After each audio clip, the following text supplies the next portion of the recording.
ಇವಾಗ ಏನಿಲ್ಲ ಅಂದ್ರು ಏನು ಮಾಡಕ್ಕಾಗಲ್ಲ. ಎಲ್ಲ ಕತ್ತೆ ಬಂದ್ಬಿಡ್ತಾರೆ. ಇನ್ನು ರಿತುಗೆ ಎಲ್ಲಾರ್ಗು ಮಾಡಿ ನನಗೆ ಗೊತ್ತದು. ಇವಳಿಗೂ ಕೂಡ 1 ವರ್ಷದಿಂದ ನನಗೆ ವೇಟ್ ಮಾಡ್ಕೊಂಡು ಅವಳು ಸಪೋರ್ಟ್ ಮಾಡ್ತಿದ್ದು ಎಲ್ಲಾನು ಬಂದು ಇವಾಗ ಎಲೆಕ್ಷನ್ ಅಷ್ಟೇ ಏನಿಲ್ಲ. ಆದಷ್ಟು ಇದ್ ಮಾಡ್ಕೊಂಡು ಮಾಡ್ತಿದ್ರು. ಏನ್ ಲಾಸ್ ಇದೆ ಅದನ್ನ ಸೇರ್ಸ್ ಮಾಡ್ತಿದ್ರು. ಅಲ್ಲ ಅಣ್ಣ, ಲಾಸ್ ಕರೆಕ್ಟು. ನಾನು ಅದನ್ನ ಇದು ಮಾಡ್ತಾ ಇಲ್ಲ. ಇವಾಗ ಒಂದು 6 ರಿಂದ 7 kg ತನಕ ಟ್ರಾನ್ಸಾಕ್ಷನ್ ಮಾಡ್ಬೇಕು. ಡೀಲರ್ಸ್ ಎಲ್ಲ ನಮ್ ಶೋರೂಮ್ ಅಲ್ಲಿ ಬಂದು ಕುತ್ಕೊಂಡ್ಬಿಟ್ಟಿದ್ದಾರೆ. ಪೇಮೆಂಟೇ ಮಾಡಿಲ್ಲ ಅಂತಂದ್ರೆ ಮತ್ತೆ ನನ್ಗೂ ಕೈ ನಡ್ಸಕ್ ಆಗ್ತಿಲ್ಲ. ಐಶು ಆದ್ರೂ ಮೊದ್ಲು ಪಾಪ ಏನೋ ಒಂದ್ ಅಲ್ಲಿಂದ ಇಲ್ಲಿಂದೆಲ್ಲ ಸರಿ ಮಾಡ್ಕೊಡೋಳು. ಈಗ ಅವಳು ಫುಲ್ಲು ಪ್ರಾಬ್ಲಮ್ ಅಲ್ಲಿ ಕುತ್ಕೊಂಡ್ಬಿಟ್ಟಿದ್ದಾಳೆ. ಹೆಂಗಣ್ಣ? ನನ್ನಿಂದಾನೆ ಅವಳಿಗೆ ನಿಮ್ಗೆ ಎಲ್ಲರೂ ಟೈಟ್ ಆಗಿರೋದು. ಆದಷ್ಟು ನಾನು ಮಾಡ್ತೀನಿ. ಸ್ವಲ್ಪ ಮೇನ್ ನಾನು ಸ್ವಲ್ಪ ಫ್ರೀ ಬಿಡಿ. ಎಲೆಕ್ಷನ್ ಎಲ್ಲ ಟೋಟಲ್ ಹಿಡ್ಕೊಂಡು ಅದೇನೇ ಲಾಸ್ ಇದ್ರು ನಾನು ಮಾಡ್ಕೊಡ್ತೀನಿ ಅಷ್ಟೇ. ಈಗ ನೀನು ಮೇ ಎಂಡ್ಗೆ ಅವಳು ಕುಟ್ಟಿ ನೀನ್ ಕ್ಲಿಯರ್ ಮಾಡೋದು ಮೇ ಎಂಡ್ ಕ್ಲಿಯರ್ ಮಾಡು. ನೀನು ಕ್ಲಿಯರ್ ಮೇ ಎಂಡ್ ಮಾಡು. ಮೇ ಎಂಡ್ ಆದ್ಮೇಲೆ ನೀನೇನ್ ಪರವಾಗಿಲ್ಲ ಬಿಸ್ನೆಸ್ ಮಾಡೋದ್ ಬೇಡ. ಅಲ್ಲಿ ಏನಿದೆ ಅವಾಗ ಅದನ್ನ ಕ್ಲಿಯರ್ ಮಾಡುವಂತೆ. ಅವಳು ಹೇಳ್ತಾ ಇರೋದು ನನ್ ವಾಪಸ್ಸು ಈಗ ಅದನ್ನ ಟರ್ನ್ ಮಾಡ್ಕೊಡಿ ಅಂತ ಕೇಳ್ತಾವಳೆ. ಈಗ ಕೊಟ್ಬಿಡಿ ದುಡ್ಡು ನನ್ ಕೊಡೋಣ ಅಂತ ಹೇಳ್ತಿಲ್ಲ ಅವಳು.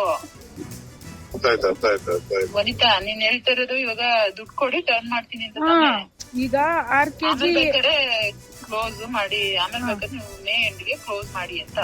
ಇವಾಗ ಏನ್ ಗೊತ್ತಾ ಅಣ್ಣ, ಅಟ್ಲೀಸ್ಟ್ ಇವಾಗ ನೀವ್ ಹೇಳ್ತಿದ್ದೀರಾ ಮೇ ತನಕ ಎಲೆಕ್ಷನ್ ಆಗೋ ತನಕ ಬೇಡ ಅಂತ. ಆದ್ರೆ ಇವಾಗ ಒಂದ್ ಸ್ವಲ್ಪ ಇವಾಗ ಟರ್ನ್ ಮಾಡಕ್ಕಾದ್ರೂ ಒಂದ್ ಕೊಟ್ರೆ ನಾನು ಯಾವಾಗ ಈ ಡೀಲರ್ಸ್ನೆಲ್ಲ ಸಂಭಾಳಿಸ್ತೀನಿ. ಒಂದ್ 15 ದಿವಸಕ್ಕೆ ಒಂದ್ 50-60 ಲಕ್ಷ ಆದ್ರೂ ರೆಡಿ ಮಾಡಿಸ್ಕೊಡ್ತಾ ಇದ್ರೆ ನಾನೇನ್ ಮಾಡ್ತೀನಿ, ಅವ್ರದ್ದು ಏನಿದೆ ತಿರ್ಗಾ ಟರ್ನ್ ಮಾಡ್ತಾ ಇರ್ತೀನಿ. ಆಮೇಲೆ ನಿಮ್ದು ಎಲೆಕ್ಷನ್ ಎಲ್ಲ ಮುಗಿದ್ಮೇಲೆ ಏನಿದೆ ಅದನ್ನ ಒಂದ್ಸತಿ ಕ್ಲೋಸ್ ಮಾಡ್ಬಿಟ್ಟು ಮತ್ತೆ ತಿರ್ಗಾ ರೀಶಫಲ್ ಮಾಡ್ಬೇಕಾ, ಫ್ರೆಶ್ ಆಗಿ ಸ್ಟಾರ್ಟ್ ಮಾಡೋಣ. ಬಟ್ ಇವಾಗ ತುಂಬಾ ಕುತ್ಕೊಂಡ್ಬಿಟ್ಟಿದೆ ಅಣ್ಣ ಅಲ್ಲಿ. ಈಗ ನೀನು 2 ಕೋಟಿ ಕೊಟ್ಟು 3 ಕೋಟಿ ಕೊಟ್ಟು ನಿನಗ್ ಮಾಡೋದ್ ಬೇಡ. ಕರೆಕ್ಟ್. ಅಲೋ, ನೀನು 2 ಕೋಟಿ 3 ಕೋಟಿ ಕೊಟ್ಟು ಈಗ ಮಾಡ್ಬೇಡ. ನೀನು ಒಂದ್ ಕೆಲ್ಸ ಮಾಡು, ಅವಳಿಗೆ 15 ಡೇಸ್ ಒಂದ್ಸರಿ 50 ಲಕ್ಷ 60 ಲಕ್ಷ ದುಡ್ಡು ಕೊಟ್ಟು ಕಳ್ಸು. 15 ದಿನಕ್ಕೆ ಮಿಸ್ ಮಾಡ್ದೆ. ಅವಳು ಅದ್ರಲ್ಲಿ ಟರ್ನ್ ಮಾಡ್ಕೊತಾಳೆ. ಅಂದ್ರೆ ಅವಳು ಏನ್ ಮಾಡ್ತಾಳೆ ಅಂದ್ರೆ ಅವಳೆ ಹೊರಗಡೆಯಿಂದ 1-2 ಕೋಟಿ 3 ಕೋಟಿ ದುಡ್ಡು ತಂದು ಅದನ್ನ ಟರ್ನ್ ಮಾಡಿ ಅದ್ರ ಬ್ಯಾಲೆನ್ಸ್ ಮಿಗುತ್ತಲ್ಲ, ಬ್ಯಾಲೆನ್ಸ್ ಏನು ಕವರ್ ಮಾಡ್ಬೇಕು ಅದನ್ನ ಈ ದುಡ್ಡಲ್ಲಿ ಕವರ್ ಮಾಡ್ಕೋತಾಳೆ. ಕವರ್ ಮಾಡಿ ಅವಳು ಅದನ್ನ ಟರ್ನ್ ಮಾಡ್ತಿರ್ತಾಳೆ. ನೀನ್ ಕೊಟ್ಬಿಟ್ಟು ಈಗ 31st ಆಗ್ಲಿ, ಇದು ಮಾರ್ಚ್ 31st.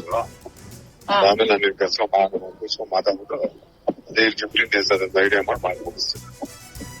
31st ಇರೋದು ಹಣ ಗೊತ್ತಾಯ್ತಣ್ಣ. ಈಗ ನಾವ್ ಹೇಳೋದ್ ನೀನ್ ಸ್ವಲ್ಪ ನಿಧಾನ ಕೇಳಿಸ್ಕೊಂಡು ನಾನು ಏನ್ ಹೇಳ್ತಾ ಇದೀನಿ ಅಂತ ಅರ್ಥ ಮಾಡ್ಕೋ. ಈಗ ನಾನು ಇವಾಗ ಏನ್ ಗೊತ್ತಾ, ಆಲ್ರೆಡಿ 3 ತಿಂಗಳಿಂದ ನಾವು ಕರೆಕ್ಟ್ ಆಗಿ ಮಾಡಿಲ್ಲ ಅಲ್ವಾ.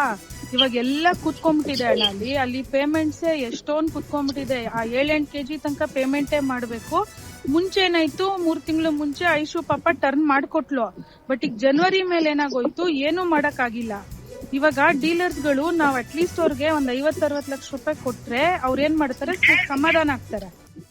ನಾವ್ ತಿರ್ಗಾ ಇನ್ನೊಂದ್ 2 ತಿಂಗಳು ಸ್ವಲ್ಪ ತಡೀರಿ ಅನ್ಬಿಟ್ಟು 15 ದಿವಸಕ್ಕೆ ಟರ್ನ್ ಮಾಡ್ತಾ ಇದ್ರೆ ಆಮೇಲೆ ಬೇಕಾದ್ರೆ ಸರಿ ಮಾಡ್ಬೋದು. ಇಲ್ಲ ಅಂದ್ರೆ ಒಂದೇ ಸತಿ ಇವಾಗ ಪೂರ್ತಿ ನಮ್ನ ಕ್ಲಿಯರ್ ಮಾಡಿ ಅಂದ್ರೆ ನಾವ್ 5-6 ಕೋಟಿ ತನಕ ಕೊಡ್ಬೇಕಲ್ವಾ. ಅದ್ರ ಬದಲು ಒಂದ್ 50 ಲಕ್ಷ ರೂಪಾಯಿ 50 ಲಕ್ಷ ರೂಪಾಯಿ ಮಾಡ್ಕೊಟ್ರೆ ನಾನು ಹೆಂಗೋ ಒಂದ್ ಸಂಭಾಳಿಸ್ತಿರ್ತೀನಿ. ಈಗ ಐಶು ಇರೋ ಪರಿಸ್ಥಿತಿಲಿ ನಾನು ಅವಳನ್ನ ಏನು ಹಿಂಸೆ ಮಾಡಕ್ ಆಗಲ್ಲ ಅಣ್ಣ. ಇನ್ನು ನಿಮ್ನೆ ರಿಕ್ವೆಸ್ಟ್ ಮಾಡ್ಬೇಕು, ಪ್ಲೀಸ್ ಅವಳಿಗೇನಾರು ಹೆಲ್ಪ್ ಮಾಡಿ ಅಂತ. ಸೋಮವಾರ ಓಕೆ ಅಣ್ಣ. ಏನ್ ಗೊತ್ತಾ ಅಣ್ಣ, 1 ನಿಮಿಷ ಪ್ಲೀಸ್. ಇದೇನಾದ್ರೂ ಸರಿ ಮಾಡಿದ್ರೆ ಮತ್ತೆ ನಮ್ಗೆ ಡೀಲರ್ಗಳು 10-50 kg ಆದ್ರೂ ಕೊಡ್ತಾರೆ ನನ್ನ ಹತ್ರ ಇರೋ ಡೀಲರ್ಗಳು. ಈಗ ಒಂದ್ಸತಿ ಅವ್ರಿಗೆಲ್ಲ ಏನಂದ್ರೆ ಭಯ ಬಂದ್ಬಿಟ್ಟಿದೆ. ನಾವೀಗ 50 ಕೊಟ್ಕೊಂಡ್ ಸಮಾಧಾನ ಮಾಡ್ತಾ ಇದ್ರೆ ಮತ್ತೆ ನಮಗ್ ಬೇಕಾದ್ರೆ ಎಲೆಕ್ಷನ್ ಟೈಮ್ ತಿರ್ಗಾ ಕೊಡಿ ಅಂದ್ರು 10-20 kg ಕೊಡ್ತಾರೆ. ಇವಾಗ ಒಂದ್ಸತಿ ಅವ್ರಿಗೇನಂದ್ರೆ ಆ ಭಯ ಹೋಗಿಸ್ಬೇಕಣ್ಣ. ಆಯ್ತು, ಬೇಜಾರ್ ಮಾಡ್ಕೋಬೇಡಿ ಅಣ್ಣ.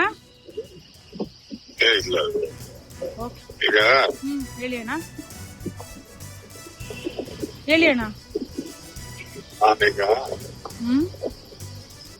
ಒಂದು ವೀಕ್ ಆಯ್ತು.